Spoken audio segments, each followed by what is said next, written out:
Gigs, kayaknya udah lama banget aku nggak bahas mitologi Yunani ya. Kangen juga nggak sih? Di sini siapa yang kangen juga?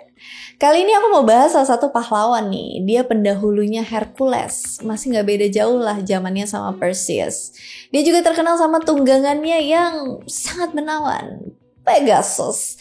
Ayo, ada yang bisa tebak nggak siapa? Supaya bisa ditebak sih dari judulnya. Dia adalah tidak lain dan tidak bukan Bellerophon. Dari awal sampai menjelang akhir hidupnya, dia banyak mengalami banyak cobaan. Kayak apa kisahnya? Apakah berakhir tragis atau happy ending? Let's go.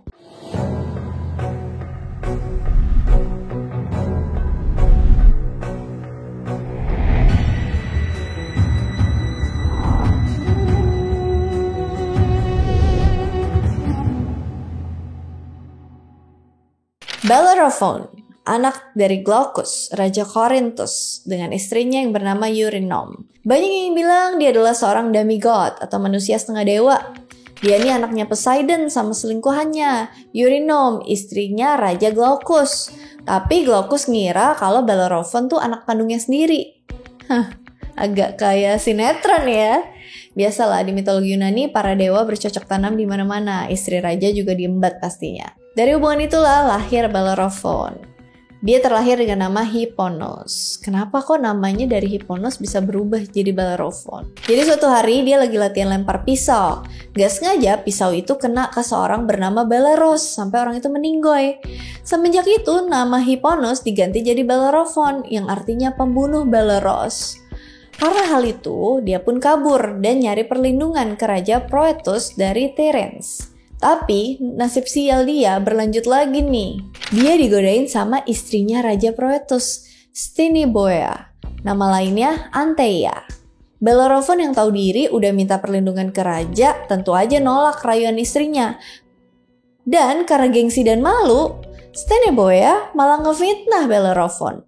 Dia bilang ke Raja Proetus kalau Bellerophon lah yang ngerayu dia. Di zaman itu ada tradisi namanya Xenia, bukan merek mobil ya. Xenia itu konsep ramah tamah antara tamu dan tuan rumah. Keduanya tuh harus saling menghormati dan gak jadi ancaman maupun beban satu sama lain.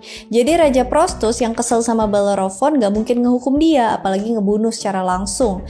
Jadinya dia ngirim Bellerophon beserta sepucuk surat ke bapak mertuanya, Raja Iobates dari Lycia. Raja pun ngadain pesta selama berhari-hari buat menjamu Bellerophon. Raja Iobates baru baca suratnya setelah beberapa hari setelah ngelakuin pesta yang meriah.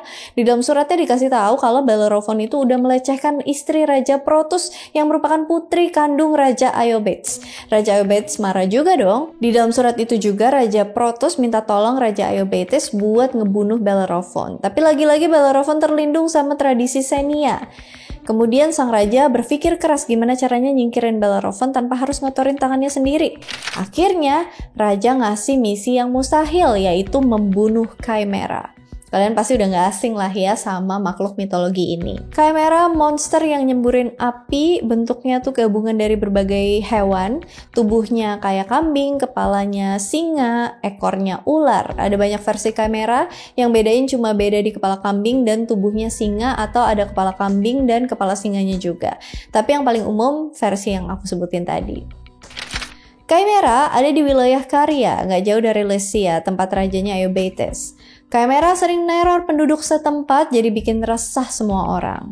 Chimera ini anak dari Typhon dan Echidna, jadi masih saudaraan sama Cerberus dan Hydra. Buat yang belum tahu Typhon sama Echidna, Typhon itu adalah musuh bebuyutannya Zeus, bapak dari segala monster, dan Echidna adalah ibu dari segala monster. Jadi kebanyakan monster di mitologi Yunani yang kalian kenali itu adalah keturunan dari Typhon dan juga Echidna. Bellerophon pun nyanggupin permintaan sang raja. Di perjalanannya ke Caria, Bellerophon ketemu sama peramal Corinthus yang terkenal, Polyidus, yang kasih dia nasihat tentang pertempuran yang akan datang. Polyidus ngasih tahu Bellerophon kalau mau menang lawan Chimera, Bellerophon butuh Pegasus sebagai tunggangannya.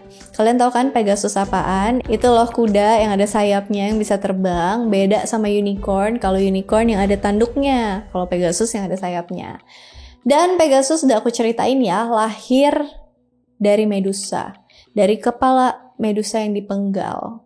Jadi pas Perseus memenggal kepala Medusa dari lehernya, lahirlah Pegasus dan saudaranya Chrysaor. Keduanya anak dari Medusa sama Poseidon. Jadi Pegasus sama Bellerophon itu sebenarnya masih saudaraan sih, saudara nggak jauh juga ya karena bapaknya sama-sama Poseidon. Tresor sendiri bentuknya manusia biasa yang jadi pahlawan juga, tapi nggak banyak kisah tentang dia. Balik ke Polyades. Polyades nyuruh Bellerophon buat tidur di kuil Athena. Pas Bellerophon tertidur, Athena deketin dia dalam mimpi dan ngasihin pelana emas di sampingnya dengan perintah buat mendekati Pegasus pas dia minum dari air mancur di kota asalnya, Pirene. Ya udah, Bellerophon ngikutin saran itu. Dia nemuin Pegasus yang lagi minum cantik di sebuah sumur dan akhirnya bisa menjinakkan Pegasus buat jadi tunggangannya. Versi lainnya bilang kalau sebenarnya Athena dan Poseidon sendirilah yang memberikan Pegasus kepada Bellerophon. Itu adalah ciri khas mitologi Yunani yang banyak versinya. Setelah dapat Pegasus, Bellerophon pun menuju ke Caria buat mengalahkan Chimera. Bellerophon tidak bisa melukai Chimera bahkan saat menunggangi Pegasus. Susah banget. Tapi pas dia merasakan napas panas Chimera, dia pun punya sebuah ide. Dia memasang balok timah besar di ujung tombaknya. Kemudian dengan menunggangi Pegasus, dia terbang langsung ke arah Chimera. Pas Chimera lagi buka mulutnya, Bellerophon pun menancapkan balok timah itu di dalam tenggorokan Chimera. Napas api Chimera melelehkan timah yang menghalangi saluran nafasnya, bikin Chimera metong. Bellerophon pun berhasil mengalahkan Chimera. Ketika dia balik lagi ke sang raja syok berat karena ternyata Bellerophon berhasil mengalahkan makhluk yang ganas itu. Sang raja tuh gak nyangka, tapi dia tidak kehilangan ide. Dia pun memberikan misi selanjutnya kepada Bellerophon. Raja ngirim Bellerophon buat mengalahkan musuhnya, yaitu suku Solymi. Suku Solymi sendiri ini adalah suku prajurit yang ganas yang tinggal di pegunungan terjales ya. Mereka dikenal karena kekuatan mereka dalam pertempuran dan mereka tidak ramah sama tetangga sekitarnya. Bellerophon ngelawan mereka dalam pertempuran dan meskipun kalah jumlah, dia muncul sebagai pemenang. Kemenangannya tidak hanya menunjukkan kehebatan bela dirinya, tapi juga kemampuannya buat beradaptasi sama medan dan strategi yang tidak dikenalinya.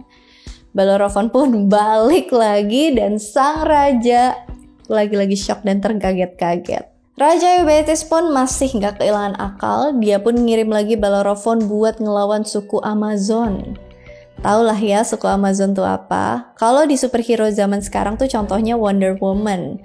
Dia berasal dari suku Amazon. Bukan hutan Amazon yang ada di Amerika Selatan ya. Apalagi marketplace dari Amerika Serikat. Suku Amazon ini adalah ras wanita pejuang legendaris yang sering digambarkan sebagai pemanah dan penunggang kuda yang skillnya tuh tidak abal-abal. Tapi para wanita pejuang prajurit ini bisa dikalahkan dengan mudah oleh Bellerophon dan Pegasus. Bellerophon ngelemparin batu-batu besar dari langit sambil terbang bersama dengan Pegasus. Raja Eumetis yang udah gak sabar banget karena berkali-kali percobaan untuk menghabisi Bellerophon gagal, akhirnya dia pun langsung menyerang Bellerophon. Dia ngirim pasukannya buat menyergap Bellerophon, tapi sergapan itu dengan mudah dikalahkan oleh Bellerophon. Dan gak cuma itu, sang ayah Poseidon juga bantuin anaknya Bellerophon untuk mengalahkan pasukan dari sang raja Eumetis. Raja Eumetis akhirnya nyerah. Dia ngasih separuh kerajaannya ke Bellerophon dan ngizinin Bellerophon buat menikahi putrinya Philonoe, adik dari Stheneboea. Dari pernikahan itu lahirlah Isander, Hippolochus, dan Laodamia. Laodamia ini nantinya akan jadi selingkuhannya Zeus dan mereka akan punya anak yang bernama Sarpedon, yang nanti ada perannya di perang Troya, walaupun akhirnya nanti dia dibunuh sama Artemis. So, Bellerophon sekarang dapat segalanya. Dia sudah dimaafkan oleh sang raja, dia pun dapat anak raja, dia dapat keturunan-keturunan, tapi dia masih belum puas nih. Setelah mengalahkan segitu banyak musuh kuat dan dia juga sudah mendapatkan kuda yang sangat legendaris dan kuat, dia merasa dirinya tidak terkalahkan dan sejajar dengan para dewa. Sikap sombong dan arogannya ini bikin dia mau ke Gunung Olympus tempat para dewa. Dia pun terbang dengan Pegasusnya menuju Mount Olympus. Tindakan kesombongan ini dipandang sebagai pelanggaran berat sama Zeus yang telah menetapkan batasan jelas antara manusia dan juga dewa. Zeus yang marah dengan kesombongan Bellerophon mutusin buat menghukumnya dan nunjukin akibat dari kesombongannya itu. Saat Bellerophon dan Pegasus naik, Zeus ngirim seekor lalat pengganggu atau serangga penyengat buat nyerang Pegasus. Lalat pengganggu itu nyengat Pegasus, bikin Pegasus langsung kaget, berdiri tegak, dan lompat dengan keras karena kesakitan. Bellerophon yang tidak siap menghadapi reaksi Pegasus ini, kehilangan keseimbangannya dan langsung terlempar jatuh dari Pegasus. Bellerophon jatuh dari langit dan bam menghantam bumi. Dalam beberapa versi, Bellerophon jatuh ke semak berduri atau bebatuan yang bikin dia terluka parah. Di versi lain, Bellerophon selamat dari kejatuhan tapi dia lumpuh dan buta. Luka-lukanya bikin dia tidak bisa hidup sebagai pahlawan dan dia pun menjadi pengembara dijauhi oleh masyarakat. Bellerophon pun ngabisin sisa hari-harinya sendirian mengembara di padang gurun dalam kesengsaraan dan keputusasaan. Beberapa catatan nyebutin bahwa dia mohon pengampunan kepada para dewa, tapi dia tidak mendapatkannya. Dalam versi lain, pas dia jatuh, dia langsung meninggal di tempat, baik karena benturan itu sendiri maupun karena parahnya cedera yang dialaminya. Endingnya, antara Bellerophon meninggal ataupun dia hidup dalam rasa malu, ini semua adalah akibat dari kesombongannya. Dia menjadi manusia yang terlalu sombong dan menantang para dewa. Dalam beberapa versi, kejatuhan Bellerophon ditafsirkan sebagai metafora. Kejatuhannya itu ngelambangin hilangnya dukungan dari para dewa dan kehancuran hidupnya yang dulunya gemilang. Kematian Bellerophon atau kejatuhan simbolisnya sama kayak kisah mitologi Yunani lainnya. Kisahnya ini tetap menjadi salah satu legend yang paling terkenal di mitologi Yunani tentang bagaimana pahlawan terhebat pun bisa jatuh karena kesombongan. Jadi pelajarannya buat kita, walaupun kita selalu berhasil, jangan senang dulu, jangan puas diri dulu, justru kita harus tetap rendah hati dan terus meningkatkan skill dan kerja keras kita.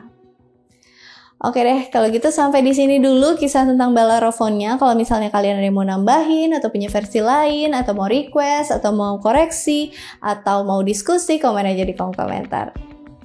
As always, thank you so much for watching. I hope you guys like it and I'll see you again on my next video. Bye! Gigs, kayaknya udah lama aku nggak bahas mitologi Yunani ya, kangen banget ya sih? Siapa sih di sini yang kangen juga? Siapa sih? Enggak, ulang. Akibat hal itu, dia kabur dan nyari perlindungan ke Raja Proetus dari Tyrnes. Salah, Tyrens. Dia digodain sama istri Raja Proetus, Steneboea.